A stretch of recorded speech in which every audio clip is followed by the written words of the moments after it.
안녕하십니까? 인생의 복잡한 문제들을 말씀으로 단칼에 해결해주는 김종근 목사의 쾌도 남마입니다.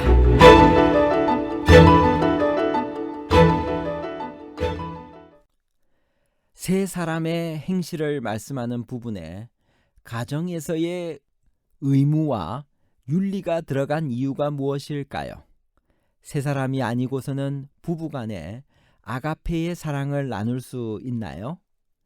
복종이라는 말은 맹종을 말하나요? 아니면 자원과 확신, 믿음과 사랑에서 비롯한 것인가요? 맹종과 사랑에 관한 복잡한 문제를 하나님 말씀의 가르침으로 명쾌하게 해결해 드리겠습니다. 세 사람이 행해야 할 일은 무엇일까요? 에베소 5장 1절, 2절, 4절, 20절에 있는 말씀입니다. 그러므로 사랑을 받는 자녀같이 너희는 하나님을 본받는 자가 되고 그리스도께서 너희를 사랑하신 것 같이 너희도 사랑 가운데서 행하라.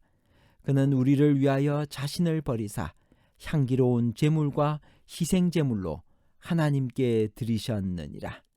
누추함과 어리석은 말이나 희롱의 말이 마땅치 아니하니 오히려 감사하는 말을 하라. 범사에 우리 주 예수 그리스도의 이름으로 항상 아버지 하나님께 감사하며. 예수님께서 성육신하신 목적 중 하나는 자신과 아버지의 사랑을 드러내시는 것이었는데 이는 하나님께서 그리스도 안에 계시사 세상을 자기와 화목하게 하셨기 때문입니다. 이에서 더 큰 사랑이 없습니다. 예수님은 오늘 우리들에게 말씀하십니다.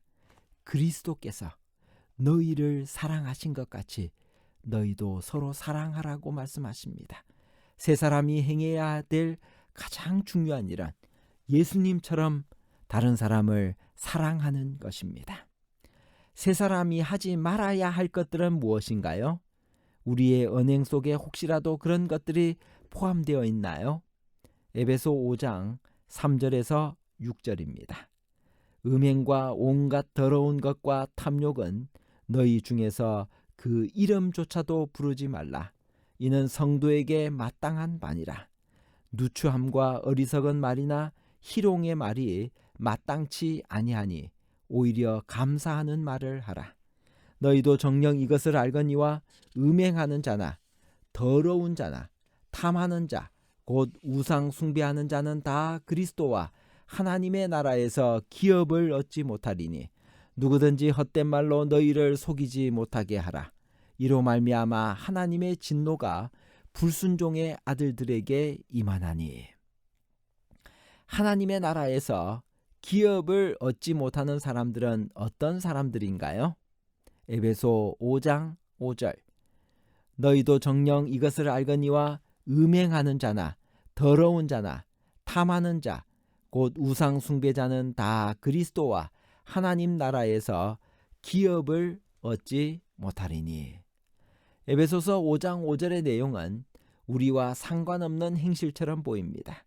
그러나 하나님보다 더 우리 마음을 차지하는 것은 다 우상 숭배라는 우상 숭배의 정의를 생각해 보면 많은 행실들이 우리와 관계가 있다는 것을 알게 됩니다. 그리스도인은 어두움의 일을 벗고 주 안에서 빛이라고 했습니다. 빛의 열매는 무엇인가요? 그것들이 우리 삶에 나타나 있나요? 에베소 5장 9절. 빛의 열매는 모든 착함과 의로움과 진실함에 있느니라.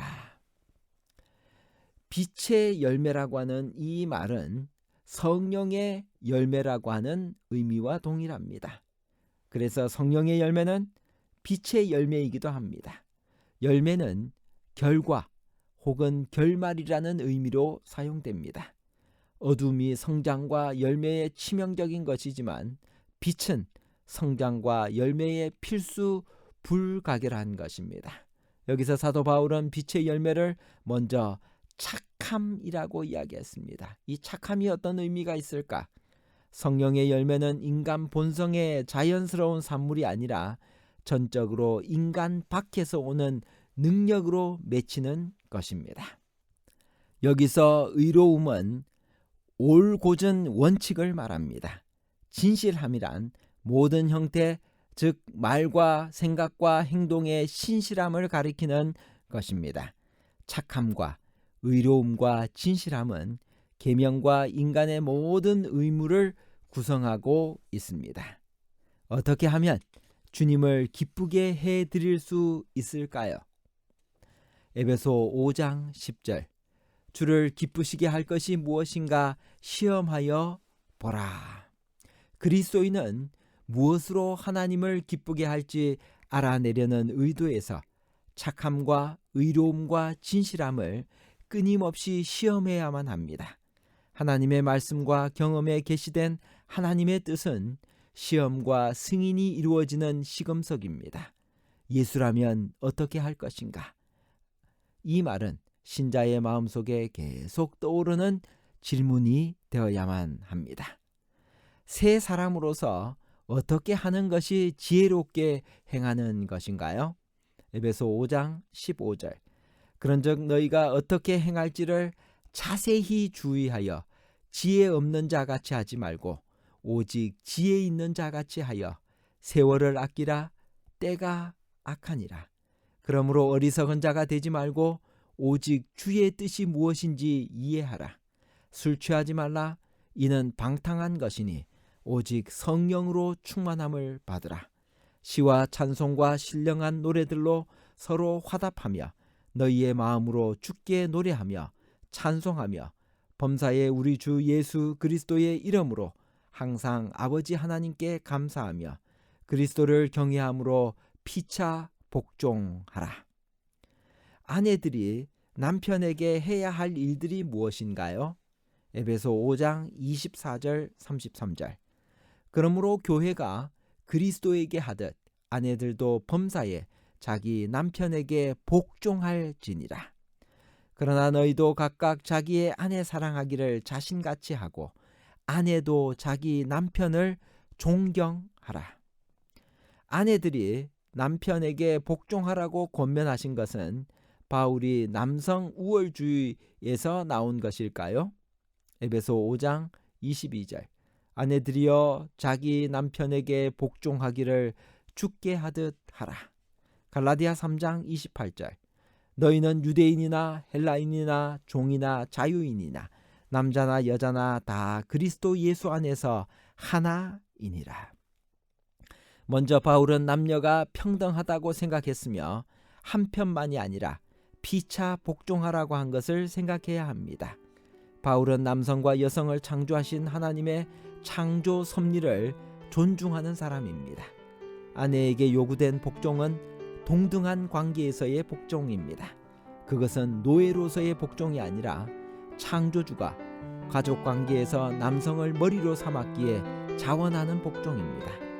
모든 공동체에는 조직과 체제 유지를 위해 머리가 있어야만 합니다. 남편들은 아내에게 어떻게 해야 하나요?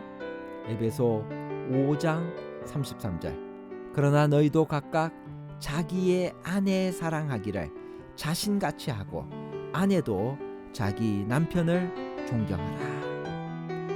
부부간의 사랑은 성적인 사랑인 에로스, 주고받는 우정적 사랑인 필로스, 희생적인 사랑인 아가페 중에서 어떤 사랑으로 서로 사랑하라고 했나요?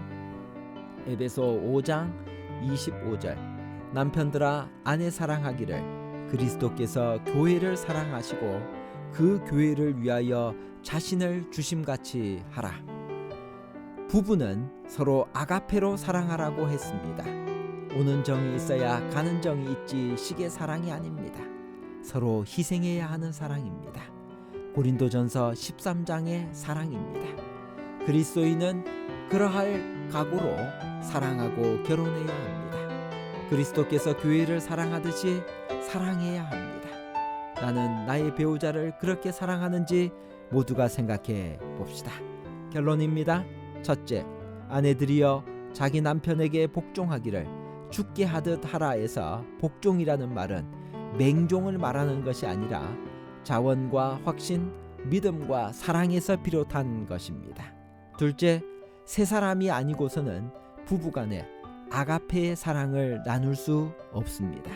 셋째, 성령의 열매를 맺는 삶의 특징은 사랑 가운데서 행하고 빛 가운데서 행하고 지혜롭게 행하는 것입니다.